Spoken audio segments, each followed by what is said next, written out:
마태복음 23장 12절 말씀입니다.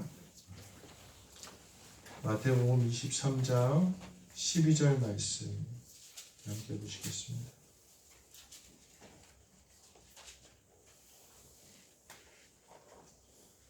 마태복음 23장 12절 말씀입니다. 우리 한 절 말씀 우리 같이 한 목소리로 합독하시겠습니다. 시작. 누구든지 자기를 높이는 자는 낮아지고 누구든지 자기를 낮추는 자는 높아지리라. 아멘. 우리 같이 인사하실까요? 메리 크리스마스.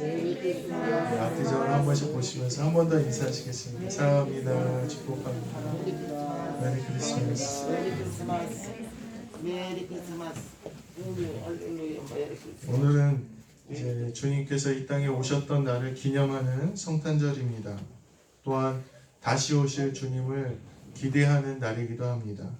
이 소망과 기쁨이 오늘 우리 성도님들 가운데 넘치게 되시기를 간절히 소원합니다.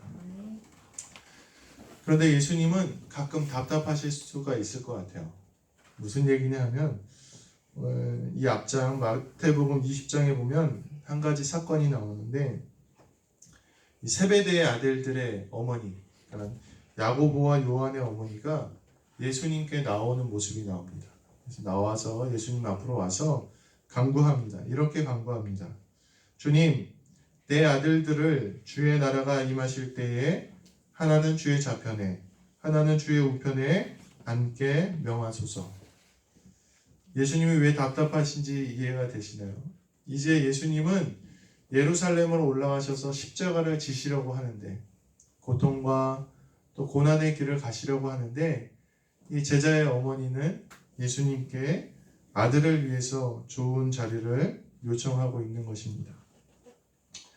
예수님께서 참 답답하실 것 같습니다. 이제 고난을 당하시고 인류를 구원하시는 고통의 자리로 나아가는 이 예수님의 상황과 때에 맞지 않는 그런 것이었습니다. 그러면서 오늘 우리가 이 크리스마스에 또 성탄절 예수님께서 태어나심을 기뻐하고 감사하는데 혹여나 우리가 이 세베대 어머니처럼 예수님께 다른 모습으로 나가고 있지는 않은가 오늘 함께 이 말씀을 돌아보시게 되길 간절히 소망합니다. 20장 28절에 보면 인자가 온 것은 섬김을 받으려 함이 아니라 도리어 섬기려 하고 자기 목숨을 많은 사람의 대속물로 주려 함이니라. 오늘 성탄절이고 반드시 기뻐하고 즐거워한 날이기도 하지만 오늘 우리가 이 성탄절에 기억해야 될 것이 있다면 하늘의 영광을 버리고 우리의 구원을 위해 이 땅에 낮은 모습으로 오신 예수님, 낮은 곳을 향하여 고난 가운데 오신 그 예수님의 의미를 우리도 기억하고 이 성탄절은 마냥 기뻐하고 즐거워할 날뿐만 아니라 이 낮아지신 예수님을 우리가 닮겠다고 결단하고 따라가야 되는 날인 줄 오늘 우리가 함께 돌아보시게 되기를 주님의 이름으로 간절히 축원합니다. 아멘. 그것이 정말 이 성탄절을 맞이하는 성도들의 자세, 예수님이 기뻐하실 만한 자세가 아닌가 오늘 이렇게 말씀을 통해서 저와 함께 나누시면서 예수님은 어떻게 낮아지셨고 우리가 그 삶을 어떻게 따라가야 되는지, 어떻게 해야 이 성탄절에 예수님께서 답답해하지 않으시고 야 잘한다, 고맙다, 기쁘다 이렇게 좋아하실 수 있을지 우리가 말씀을 통해서 함께 나눠보도록 하겠습니다. 첫 번째로 예수님께서 이 세상에 오심은 섬기기 위해서 오셨다. 오늘 본문은 그렇게 이야기하고 있습니다. 이 섬긴다는 게 뭘 의미할까요? 제가 수련목 할 때 어느 날 저희 원로 목사님이 저랑 먼 길을 가자고 그렇게 말씀하시더라고요. 차를 제가 운전해서 여자 장로님 한 분, 원로 목사님 한 분 이렇게 두 분을 태우고 제가 먼 길을 갔다가 아침에 나가서 저녁쯤에 돌아오는 그런 여정이었습니다.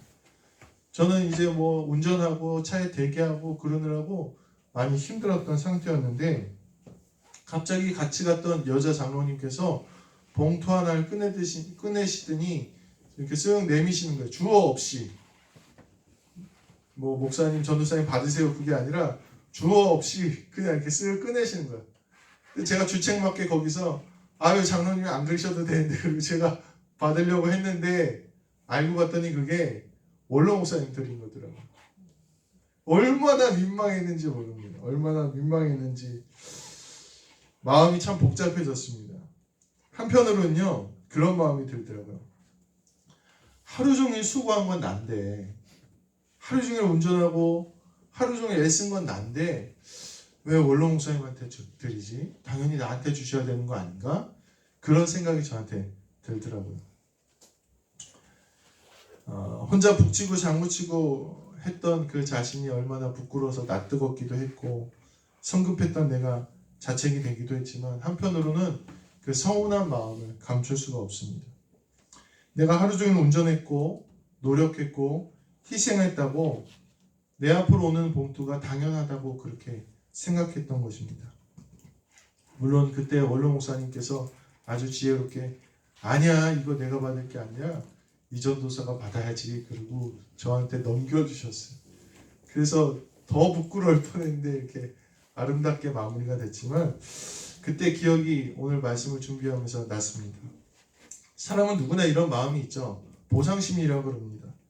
일정한 행동을 취하면 그에 합당한 대가를 받고 싶어하는 게 우리의 마음입니다. 그리고 그것을 받지 못할 경우에는 반대로 부정적인 마음과 행동으로 바뀌게 됩니다.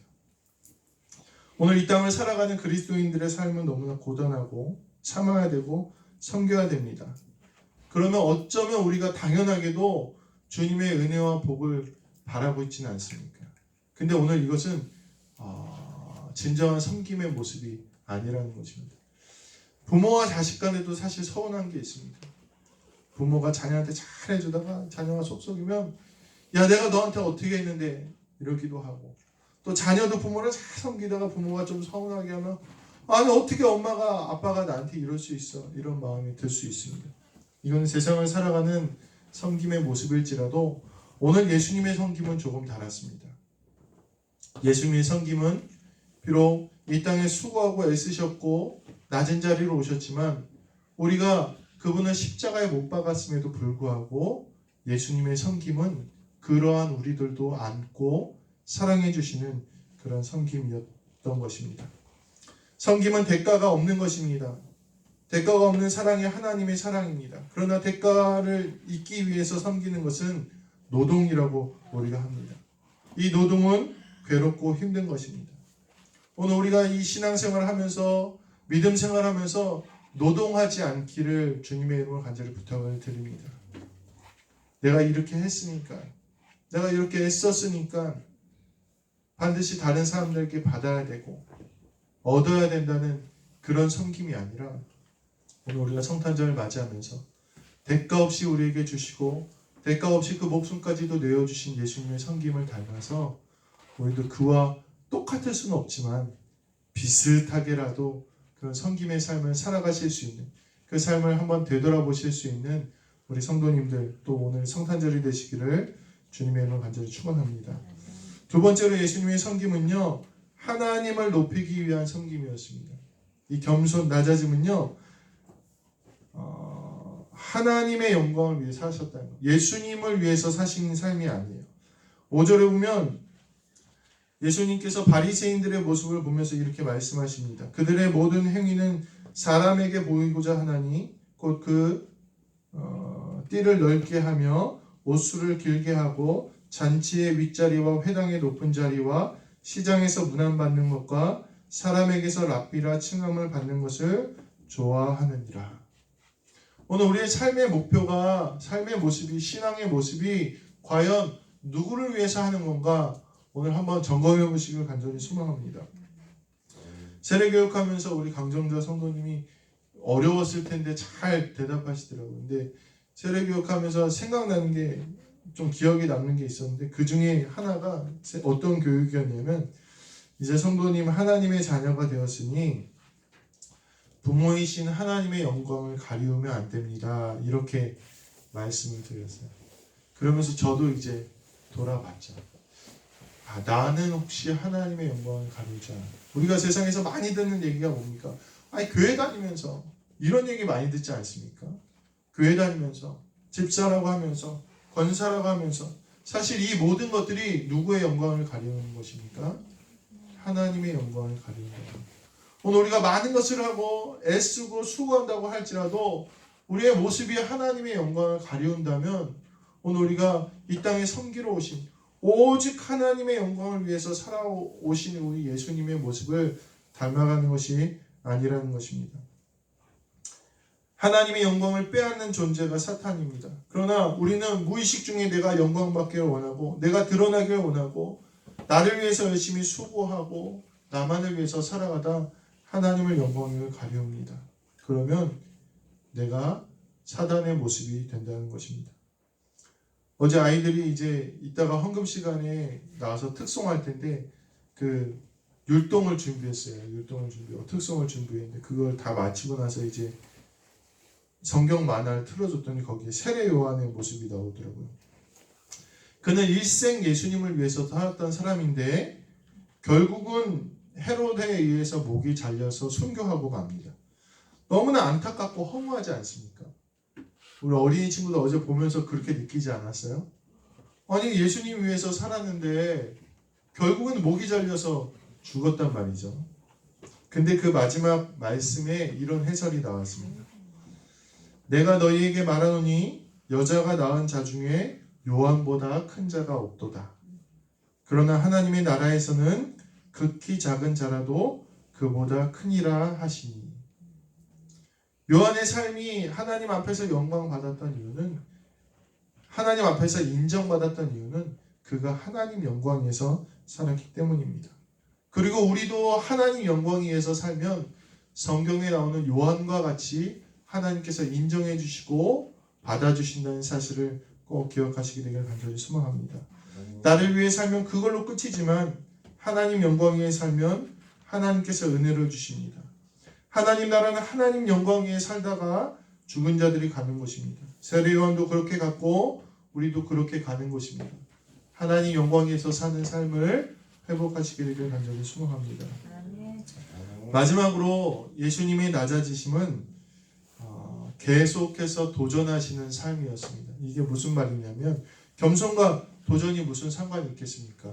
그런데 예수님께서는 하나님의 아들로 이 땅에 오셨음에도 불구하고 아까 우리 강정자 성도님 나오셔서 세례 받으신 것처럼 세례 받으셨다는 거죠. 세례 요한에게 금식을 하셨습니다.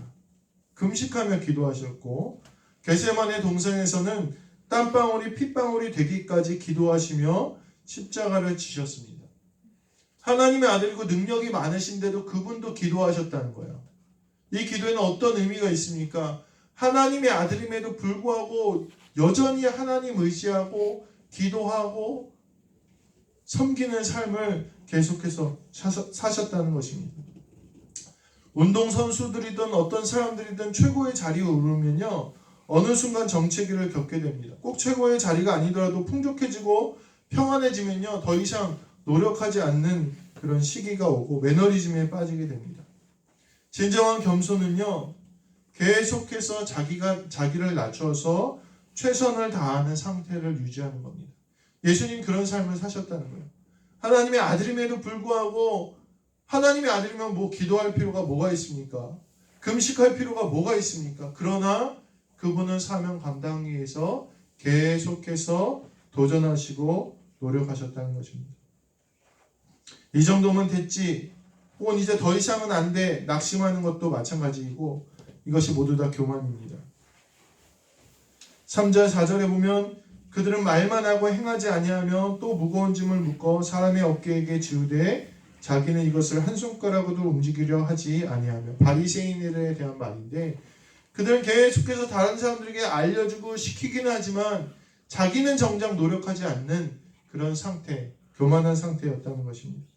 많이는 아는데 만족하고 교만하여 애쓰지 않은 바리새인의 모습이 오늘 우리의 모습이 아닙니까? 예수님은 하나님의 아들임에도 불구하고 이 땅에서 계속해서 애쓰셨다는 사실을 오늘 꼭 기억하시고 낮아진 겸손은 지금의 자리에 만족하지 않고 예수님처럼 끊임없이 하나님 붙들고 무엇을 하든지 하나님께 기도하고 매달리며 겸손한 모습으로 나아가는 것임을 오늘 깨닫게 되시기를 주님의 이름으로 간절히 축원합니다. 오늘 말씀을 마무리하도록 하겠습니다. 오늘 이 땅에 낮은 곳으로 오신 예수님을 따라가는 그런 성탄절이 되시기를 간절히 소망합니다. 제가 어떤 영화에 대한 동영상을 봤는데 그 영화 제목이 챈스 일병의 귀환이라는 영화였어요. 되게 재미없는 영화예요. 그냥 다큐멘터리 형식으로 되는 영화인데 이 2004년도에 이라크전에서 전사한 이 챈스 일병이라는 사람을 이제 그 도시에서 고향으로 이렇게 운구하는 그런 내용을 담은 그런 영화였습니다. 이 챈스 일병과 같은 고향인 스트로볼 중령이라는 사람에 의해서 이게 운구가 되어지는데 그 영화에 보면은 이 미국이 나라를 위해서 순국한 이 전사자들을 얼마나 극진하게 대우하는지를 보여줍니다. 비행기를 타고 차를 타고 수많은 사람들을 만났는데요. 그 사람들 모두가 이 중령이 이 전사자를 운구한다는 사실을 알고 나서요. 아주 깍듯하게 대합니다. 비행기에 가장 먼저 타고 가장 먼저 내리는데 한 사람도 뭐라고 하지 않아요. 다 참고 기다리고 그 비행기에서 내려서 이제 관을 비행기에서 내리는데 미국이 넓으니까 비행기를 막 여러 번 타잖아요. 내리는데요. 다들 앞에서 경례하고 그 운구하는 사람들 일꾼들도 다 예를 갖춰서 그렇게 운구를 합니다. 이 스트로볼 중령에게는 매번 가장 좋은 좌석 퍼스트 클래스를 제공하고요. 한 번은 이 공항에서 이 하루를 묵었어야 됐어요. 이 관을. 그래서 비행기에서 관을 내려서 공항에 놓고 이 중령에게는 숙소를 잡아놨으니 다 그 시스템이 숙소를 잡아놨으니 좋은 숙소에 가서 주무시라고 했는데 이 중령이 가지 않는 거예요. 그리고 그 옆에 이제 침낭을 펴서 그 야외인데요. 침낭을 펴서 그 챈스 일병의 그 유해와 함께 하룻밤을 보냅니다. 비록 시신이지만 이 나라를 위해 희생한 이 챈스 일병이 혼자 있지 않기 위해서 그렇게 한 것 같습니다. 왜 그렇게까지 했을까를 돌아봤을 때 그들의 헌신, 희생, 섬김을 잇는다면 그 미국이라는 나라가 도저히 유지될 수 없다는 사실을 모두가 깨닫고 있지는 않았나 그런 마음이 들었습니다. 영화를 보면서 막 재미있고 흥미로운 스토리, 화려한 볼거리는 없었지만 잊고 있었던 것, 잊어서는 안 된다는 것을 안 되는 것이 있다는 것을 깨닫게 되었습니다. 성탄절은 오늘 우리에게 기쁜 날이고 감사한 날이기도 하지만 그와 더불어 예수님께서는 정말로 섬김과 겸손과 애씀의 날이 시작된 날이라는 거예요.